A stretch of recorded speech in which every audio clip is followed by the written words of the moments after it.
Session Gaurang, जहां पर बाजार का मोमेंटम जो है वो ऊपर की ओर जाता हुआ दिखाई दे रहा है। क्या इस चाल को देखकर हम ये कह सकते हैं कि बाजार ने तमाम चिंताएं, भले ही वो जियोपॉलिटिकल टेंशंस हम कह दें या एफआईएस के सेलिंग बॉन्ड यील्ड्स की वजह से जो था एक कंसर्न, उसको सबको झटक दिया है? क्या श्रग ऑफ के बाजार आगे निकल चुका है, क्योंकि सपोर्ट में अब ब्रॉडर मार्केट्स भी हैं? गौरांग, सबसे पहले तो बहुत बहुत धन्यवाद कविता, आप सबका इस मंच पर आमंत्रित करने के लिए, और आप सभी को शुभ प्रभात हमारे तरफ से।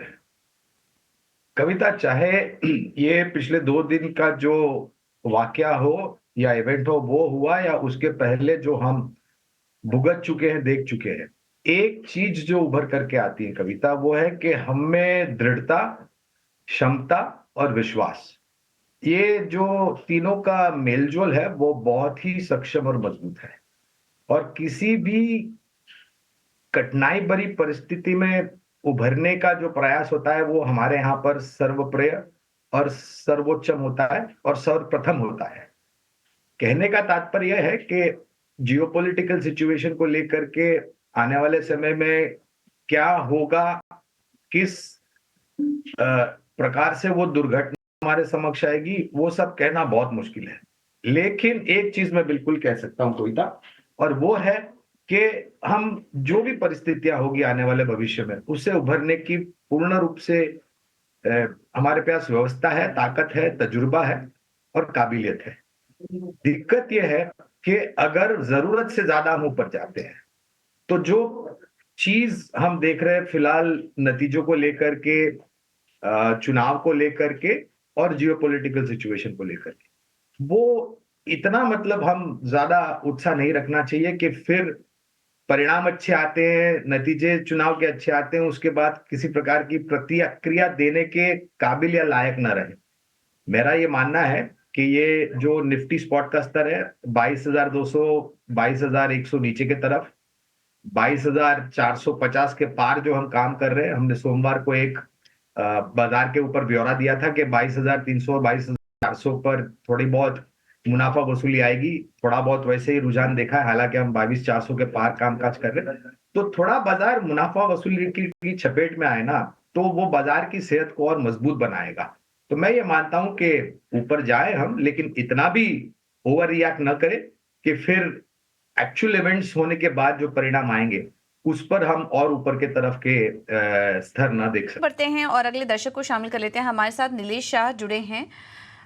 नीलेश जी, बहुत बहुत धन्यवाद आपका समय देने के लिए। कहाँ से बोल रहे हैं आप और किस टॉप पर सवाल है आपका? मैं अहमदाबाद से बोल रहा हूँ और मेरा 2 स्टॉक का है। एक विनती ऑर्गेनिक जो मैंने 1555 में अच्छी से लिए, तो इसको लिए मैं 1 साल के लिए रुक सकता हूँ। और दूसरा कैलटेक एनर्जी जो मैं लिया है 10 रुपये एट पार, ओरिजिनल शेयर है, तो 20 शेयर है, तो इस दोनों के लिए मैं रुक सकता हूँ।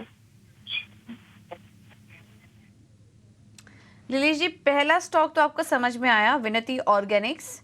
दूसरा स्टॉक हम समझ नहीं पाए हैं, फिर से रिपीट करेंगे नाम, या फिर आप उसको अगर स्पेल कर पाए तो?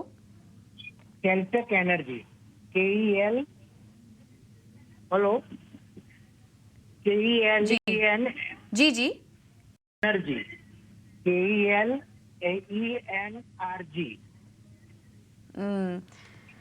नीलेश जी, माफ़ी चाहेंगे, ये कंपनी हमारे डेटाबेस में नहीं है और मुझे नहीं लगता कि हमारे एक्सपर्ट भी इसको ट्रैक करते होंगे जिस कंपनी का आपने नाम लिया, क्योंकि ऐसा मालूम पड़ता है कि छोटी कंपनियों की लिक्विडिटी ज़्यादा नहीं होगी, इस वजह से ये कंपनी हम ट्रैक नहीं कर पाते, तो उसके लिए माफ़ी चाहेंगे आपसे। विनती ऑर्गेनिक्स पर राय दे देते हैं। 1555 पर लिया था और 1 साल का समय और दे सकते हैं। गौरांग जी, क्या सलाह होगी आपकी विनती ऑर्गेनिक्स पर? बुनियादी तर्क के आधार पर यहाँ पर खरीदारी की राय है। स्पेशलिटी एग्रोकेमिकल्स क्षेत्र से ये जुड़ी हुई कंपनी है। रुझान के रूप में अगर आप देखें पूजा, तो ये पूरा क्षेत्र जो है वो थोड़ा बहुत अंडर परफॉर्म कर रहा था पिछले साल भी, अगर आप तुलना करें बाकी अन्य क्षेत्र से साथ। फिलहाल जो स्थानीय मार्केट के लेकर कारोबार के आंकड़े आए हैं और विदेशी बाजार में जो इनका काम है उसको लेकर के जो एक्सपोर्ट के आंकड़े आए हैं, मैं पूरी क्षेत्र की कंपनी की बात कर रहा हूँ, सिर्फ ऑर्गेनिक्स की नहीं। तो वो काफी सकारात्मक और अच्छा है, जहां से एक अंदेशा हमें मिलता है कि शायद आने वाले भविष्य में जो परिस्थितियां उभरी थी चाइना +1 यूरोप +1, उसका फायदा एक्सपोर्ट मार्केट को लेकर के स्पेशलिटी और एग्रोकेमिकल्स को मिल सकता है। साल भर का नजरिया है, मैं इनको दरखास्त करूंगा, विनती करूंगा कि अगर ये थोड़ा बहुत और अपना समय बढ़ा सके तो उस परिस्थिति में 1850 तक के लक्ष्य आप विनिति ऑर्गेनिक्स में आते हुए देख सकते हैं। मैं बुनियादी तर्क के आधार पर राय दे रहा हूं। अगले दर्शक राकेश है हमारे साथ फोन लाइन पर। राकेश, आपको मेरी आवाज आ रही है? कहाँ से बोल रहे हैं sir? Good morning. Good morning ma'am, मैं दरभंगा से बात कर रहा हूँ। ओके, किस स्टॉक पे आपने सवाल पूछना है? कहाँ खरीदारी की है? मैम मेरे पास चोला फाइनेंस है मैम, 50 स्टॉक है 650 के रेट पे। और बजाज फाइनेंस है 10, बजाज फाइनेंस मेरे पास 5 स्टॉक है 7,000 के 6,900 के रेट पे। और मैम मेरे को ये जानना था ना मैम, ये दोनों स्टॉक में से किसी एक को हटा के इसमें जाना चाहता हूँ, क्या पूना वाला फिनकॉर्प में। तो क्या कौन सा स्टॉक हटाना है और पूना वाला फिनकॉर्प लॉन्ग टर्म के लिए कैसा रहेगा? बस। इंटरेस्टिंग। ओके, गौरांग, क्या इनको रणनीति आप सुझाएंगे?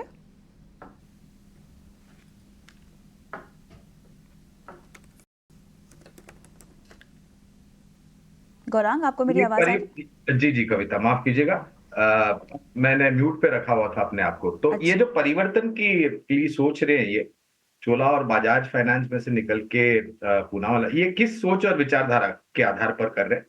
और मैं इसलिए पूछ रहा हूं क्योंकि अगर किसी की राय सलाह मशवरा लिया है किसी विशेषज्ञ का, तो वो बात अलग है।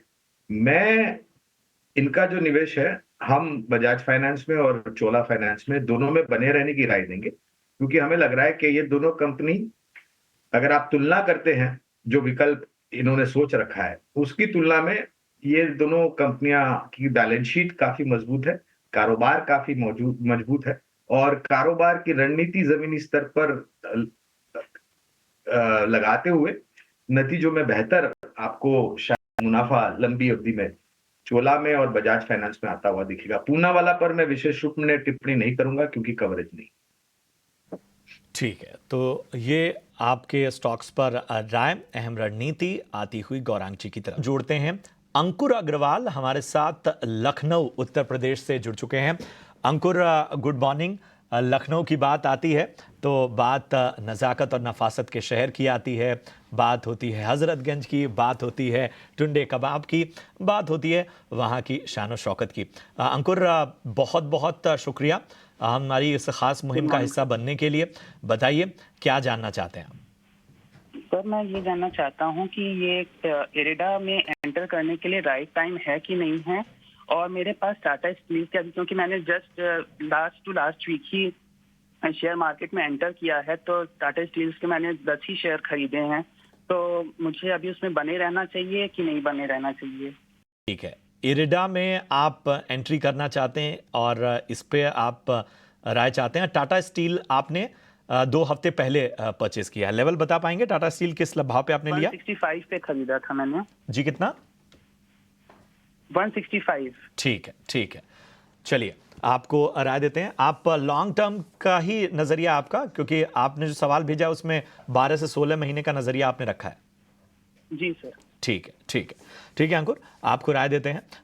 गौरांग सर, जरा बताइए, नए निवेशक हैं, 2 हफ्ते पहले इन्होंने 165-66 के लेवल पे इन्होंने टाटा स्टील खरीदा है।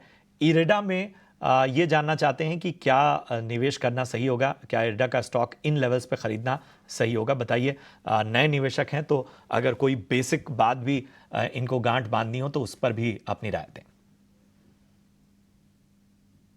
ये चलाई है शेयर बाजार सबका अधिकार, उस मुहिम को रखते हुए पहले तो अंकुर जी का मैं स्वागत करता हूं और धन्यवाद करता हूं कि इन्होंने ये निर्णय लिया कि आके शेयर बाजार में निवेश करें।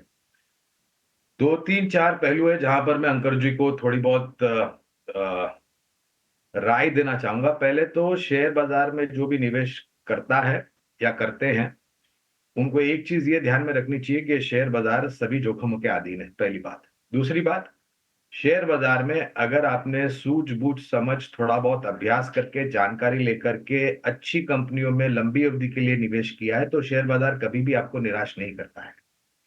तीसरी बात, लोगों को की राय सुन करके बिना किसी जानकारी के किसी भी अज्ञात शेयर में निवेश न करें, क्योंकि आपके दोस्त ने, आपके परिवारजन ने या फिर आपके कोई दूसरे लोगों ने ये राय दी है, क्योंकि उसमें बहुत बड़ा जोखिम हो सकता है।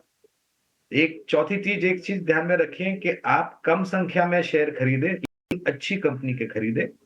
बड़ी संख्या में इक्का दुक्का आंकड़ों में कामकाज करने वाली कंपनियों में निवेश न करें। नजरिया हमेशा लंबी अवधि का रखें। जो कंपनी के बारे में आपने राय पूछी है टाटा स्टील पर, तो वहां पर पहले तो बुनियादी तर्क के आधार पर हमारी खरीदारी की राय है, और अगर आपके पास निवेश लायक पूंजी है तो गिरावट के बाजार में इसको धीरे धीरे करके आप जोड़ते जाएं। दूसरा प्रश्न आपने पूछा था IREDA पर, तो पिछले साल अंकुर जी करीबन नवंबर के आसपास 2023 में 30-32 रुपए के स्तर पर आईपीओ आया था उसका। हमने हमारे ही चैनल ईटी नाउ स्वदेश पर आकर के आईपीओ के पहले आईपीओ चल रहा था तब और आईपीओ के पश्चात आईपीओ को नोट को एक जरिया बताते हुए कहा था कि वहां पर लंबी अवधि में आप निवेश करना अनिवार्य होगा। यहाँ पर भी अगर आप निवेश करना चाहते हैं तो उसी आईपीओ नोट को आधार बना करके मैं एक चीज बता सकता हूं कि लंबी अवधि के लिए निवेश, उतावलापन कभी भी नहीं करना चाहिए शेयर बाजार में जहां तक निवेश का सवाल है। और जैसे जैसे आपका निवेश बढ़ता जाता है, आपके अनुमान के हिसाब से अगर आपको मुनाफा मिलता है, तो जिस प्रकार से निवेश करना एक कला है, उसी प्रकार से मुनाफा बांधना भी एक कला है। सवाल आया है हमें, वो हमारे साथ इनफैक्ट फोन लाइन पर भी जुड़ चुके हैं। नवीन जी नमस्कार, सवाल पूछिए अपना। नमस्कार सर। मैडम, मेरा सीजी पावर में 200 शेयर हैं 534 रुपए से। जरा मुझे 1 साल का नजरिया है मेरा, जरा। अच्छा, अभी हाल ही में लिया है क्या आपने ये? जी हाँ, अभी लिया है मैम ये। ठीक है, गौरांग जी क्या सलाह होगी आपकी सीजी पावर पर? अभी इन्होंने एंट्री ले ली है और 1 साल का समय दे सकते हैं। स्टॉक सिलेक्शन इनका सही है? क्षमा चाहूंगा पूजा, नवीन जी को मैं निराश कर रहा हूं, क्योंकि हमने करीबन 250 के आसपास से सीजी पावर पर खरीदारी की राय दी थी और हमारे जो मौजूदा स्तर है वो हमारे जो लक्ष्य निर्धारित किए थे उससे बहुत ऊपर चला गया है। तो क्योंकि हमारे लक्ष्य नीचे के तरफ थे और काफी नीचे हमने राय दी थी निवेश करने के लिए, तो हमने फिलहाल यहाँ पर मुनाफा बांधने की या बेचने की राय है। मैं आपको दरखास्त करूंगा कि आप तकनीकी राय इनको दें।